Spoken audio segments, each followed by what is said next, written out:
Impresionante pole position de Russell en Canadá y dio una vuelta asombrosa al final, con neumático medio y la primera pole de Mercedes en esta temporada. En Montreal, con temperaturas más bajas, Mercedes demostró que podía ser muy fuerte, especialmente con neumáticos medios. De hecho, tanto el neumático C5 como el C6 se podían usar en la clasificación para hacer la pole, y ambas garantizaban mucho agarre. La C6 se sobrecalentaba un poco, especialmente para Mercedes, mientras que la C5 era la llanta adecuada. De hecho, Russell hizo una gran vuelta, una gran pole, incluso Leclerc estuvo muy cerca de conseguir la pole position. Ahora analizaremos todo en detalle. Antes de comenzar, obviamente, les recuerdo que se suscriban, activen las notificaciones y también dejen un like para apoyar los videos que conquistan el canal.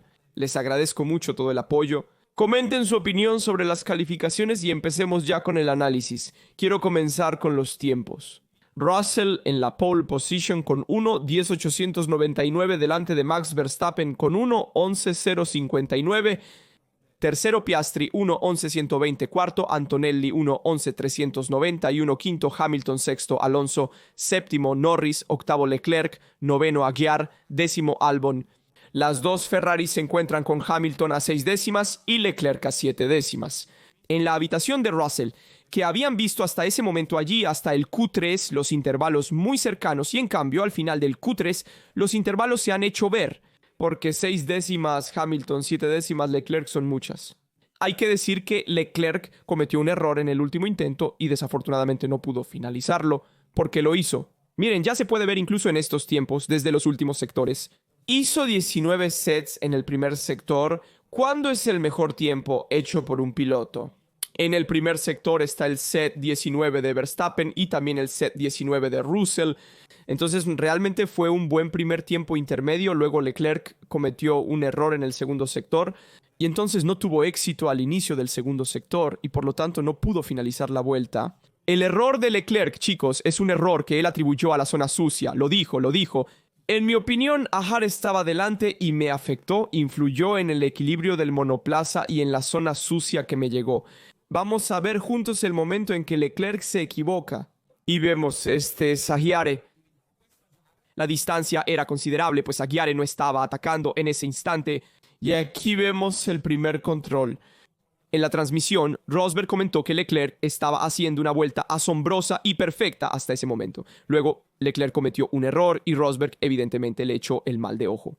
Obviamente aquí en el primer control no logra manejar el SF25 y también aquí en el segundo control sigue perdiendo la parte trasera.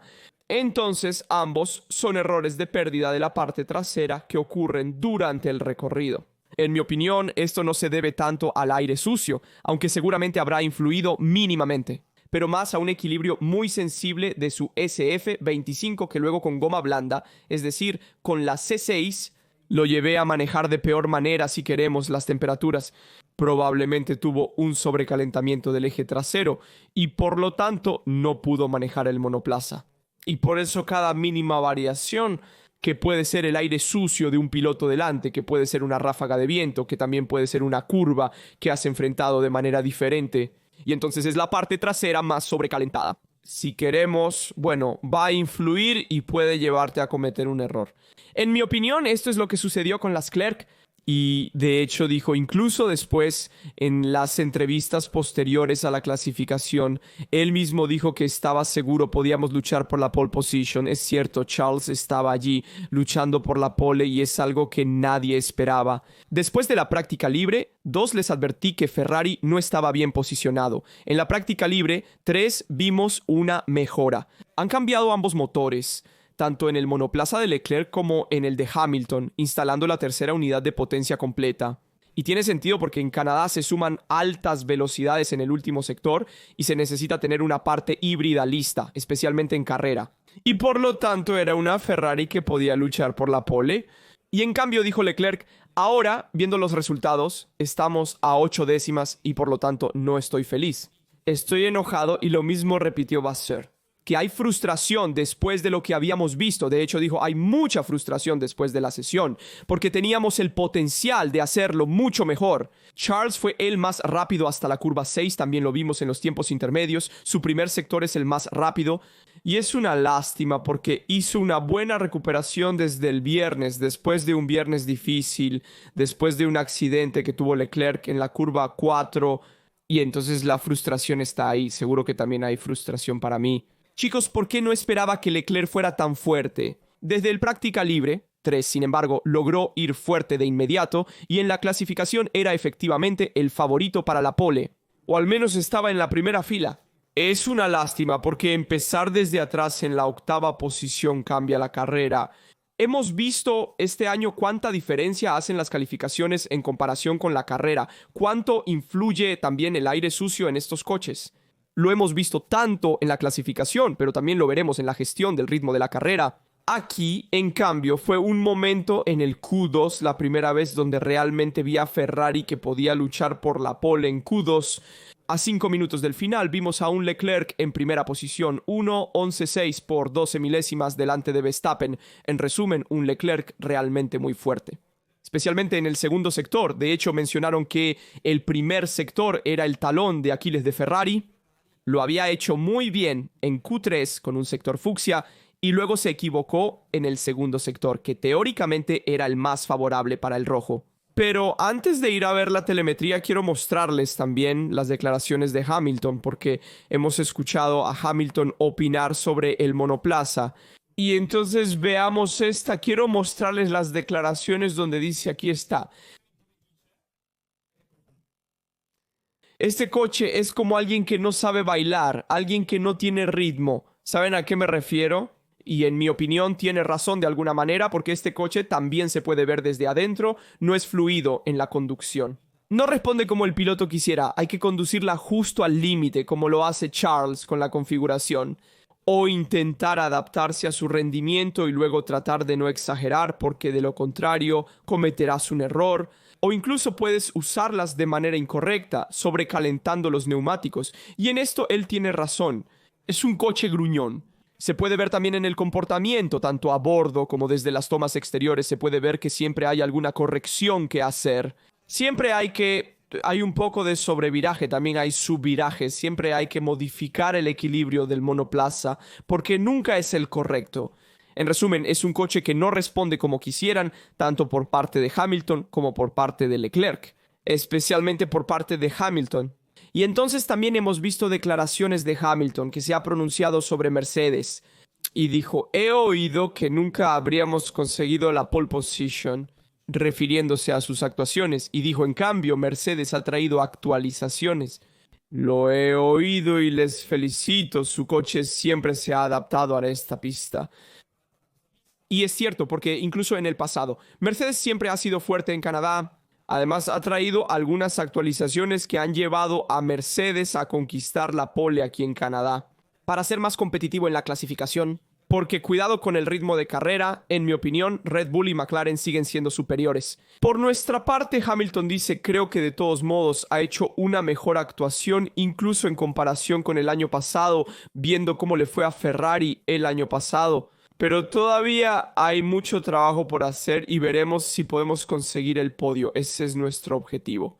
Mañana, obviamente, para la carrera Ferrari intentará luchar por el podio. No será fácil, esto es poco, pero seguro viendo a Mercedes que partirá adelante. De todos modos, McLaren parte allí con Piastri y Norris intentará remontar. Y es más fácil que remonte Norris en comparación, por ejemplo, con las Clerche.